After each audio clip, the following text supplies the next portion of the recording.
Labis na ipinagbunyi ng mga Pinoy ang isa na namang tagumpay na nasungkit ng bansa. Matapos maipanalo ni Carlos Yulo ang kauna-unahang gintong medalya ng Pilipinas sa larangan ng Men's Artistic Gymnastics sa naganap na Paris Olympics 2024 at ang isa pang ginto sa Gymnastics Vaults Finals. Maliban sa doble-dobling karangalan, ay pumukaw din sa atensyon ng karamihan ang mga doble-dobling gantimpalang kanyang matatanggap dahil sa pambihirang dangal na kanyang naihatid sa bansang Pilipinas. Matatandaan na minsan na rin tayong nagbunyi taong 2020 ng isa ring gintong medalya. Ang naiuwi ng isang napakagaling na atletang si Hidilyn Diaz na siya namang napanalunan niya sa women's weightlifting noong 2020 Tokyo Olympics. At hindi rin naging linggid sa ating kaalaman ang kanyang mga premyong natanggap noon na umabot lang naman sa 35.5 million kasama na ang house and lot at iba pang mga pribilehiyo. Kaya naman ang tanong malamang ng lahat ngayon ay magkano naman kaya ang maiuuwi nitong si Carlos Yulo ngayon sa kanyang pamamayagpag sa larangan ng atleta. Kung ating ibabatay sa kasalukuyang batas ng bansa, inaasahan na ang sino mang makapag-uwi ng medalya sa Olympics ay talagang may matatanggap ng pera mula sa ating pamahalaan. Ang mga bronze medalists ay makakakuha ng 2 million pesos. Ang mga silver medalists ay 5 million pesos, samantalang ang mga magagantimpalaan 10 milyong piso. Kaya naman sa usaping ito pa lamang ay alam na nating may 10 milyon na itong si Carlos Yulo. Pero alam nyo ba mga kalam na hindi dito na ililimita ang gantimpala ni ating medalist dahil maaari pa itong madagdagan ayon sa pag-uutos ng nakatalagang Pangulo at malamang ay hindi pa dito natitigil ang mga gantimpalang kanyang matatanggap sapagkat may iilan ding mga nasa pribadong sektor ang naglalaan din ng kanilang reward para sa ating medalist. Kaya naman mga kaalam, simulan nating iisa-isahin ang mga pabuyang naghihintay ngayon kay Carlos Yulo. Maliban sa unang nabanggit, inaasahan din na magbibigay ng isang Gold Medal of Valor ang Philippine Sports Commission o PSC. Handa na rin ang ipinangakong house and lot ng Philippine Olympic Committee na minsan na rin nilang naibigay sa 4 na medalists noong Tokyo Olympics 3 taon na ang nakalipas.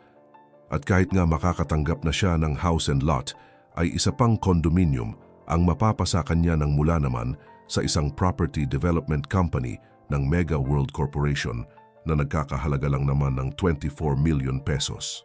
Bukod pa dito, ay nangako rin ang International Container Terminal Services Inc. na magbibigay rin umano sila ng 5 million pesos reward sa mga gold medalists ng naturang event.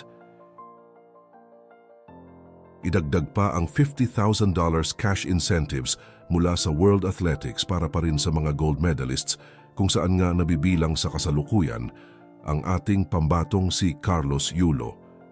Hindi pa dyan nagtatapos mga kaalam, ang Kamara de Representantes ay magbibigay rin umano another 3 million pesos na gantimpala sa ating atleta na hawak ang gintong medalya at ito ay pinabulaanan na ni Elizad Lico na siyang chairman ng House Committee on Appropriations.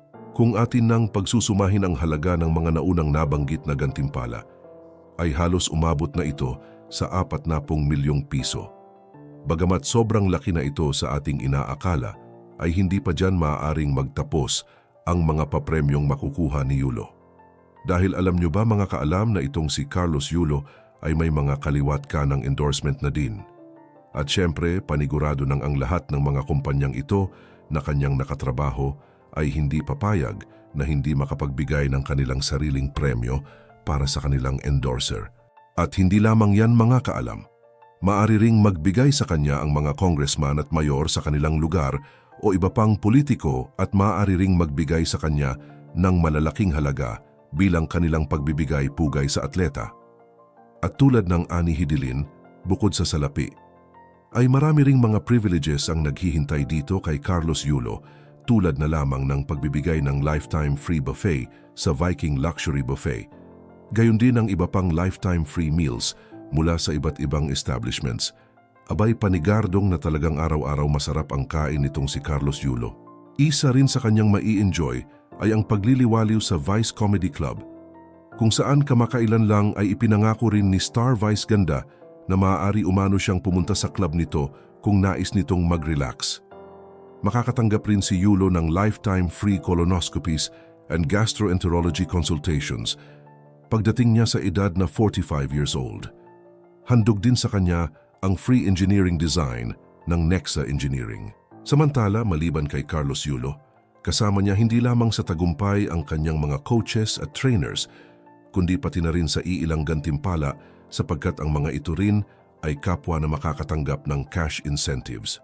Pero magiging kwalipikado lamang sila na makuha ang naturang salapi kung sinamay nila ang kinatawan ng 6 na buwan bago ang aktwal na palaro. Tila nagkakarirahan nga ang mga nais magbigay ngayon ng kanilang reward sa ating kampyon na si Carlos Yulo. Maaaring para sa atin ay labis-labis itong lahat ng biyaya para sa iisang tao lamang, ngunit huwag din dapat nating kalimutan na labis-labis din ang kanyang pagsusumikap at paghihirap bago pa man niya makamit ang kanyang kinatatayuan ngayon. Si Carlos Yulo ay may tunay na pangalang Carlos Edriel Poquis Yulo na ipinanganak noong Pebrero 16, 2000 sa Malate, Maynila. Nagsimula ang kanyang pagsabak sa larangan ng gymnastic nang siya ay nasa elementarya pa lamang sa Aurora A. Quezon Elementary School. Nagsimula na siyang magsanay sa murang edad para sa National Capital Region's gymnastic team. Dahil na rin sa naging suporta mula sa GAP, nakapasok siya sa Adamson University para sa kanyang secondary education.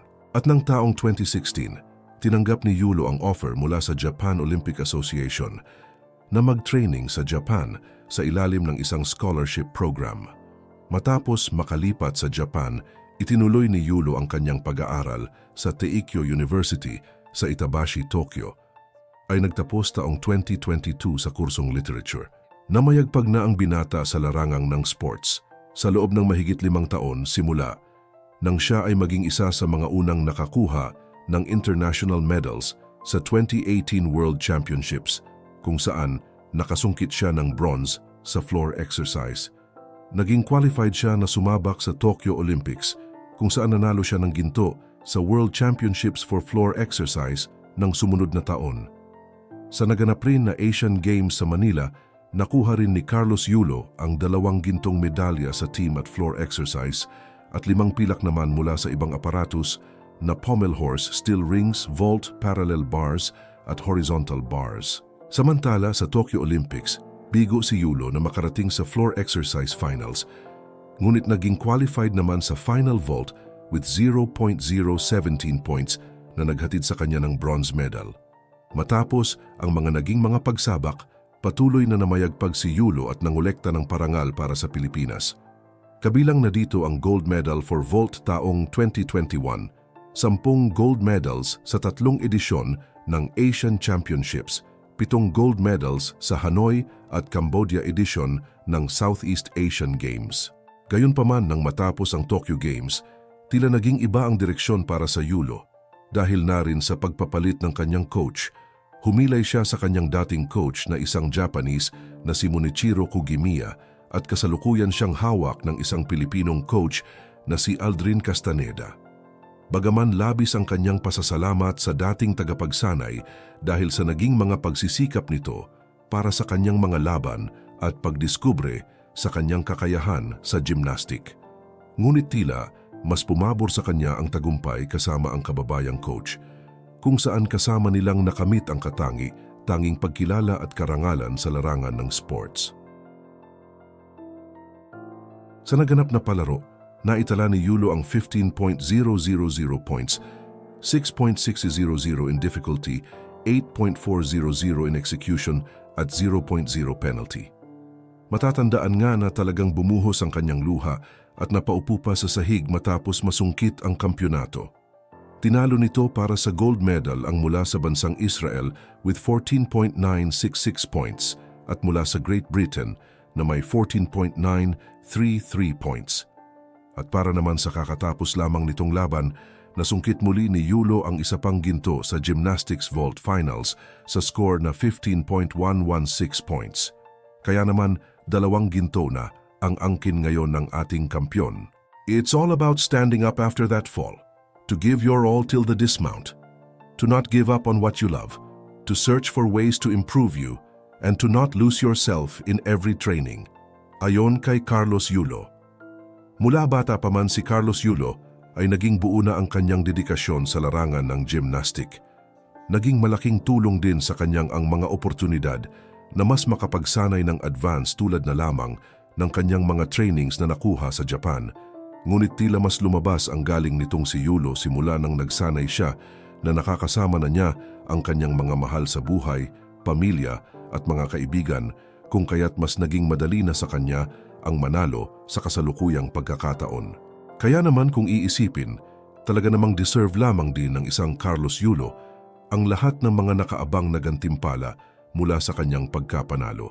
Sapagkat ang pagkapanalong ito ay hindi lang naman niya pinaghirapan ng iilang araw o buwan, kundi maraming taon na pagsasanay upang makamit ang rurok ng kanyang galing sa larangan ng gymnastic. At sa kanyang pagkapanalo ay hindi lamang ang kanyang sarili ang kanyang naiangat, kundi maging buong bansa, lalong-lalo na ang mga atletang Pinoy na tulad niya. Patuloy na nagsusumikap upang gumaling at balang araw ay makapagdala rin ng karangalan sa Pilipinas. Kung ang pagbibigay ng napakaraming papremyo sa isang tulad ni Carlos Yulo ang makakapagbigay inspirasyon para sa iba pang manlalaro upang mas pagbutihin pa ang kanilang ginagawa, ay talaga namang marami ang mas magsusumikap at patuloy na mangangarap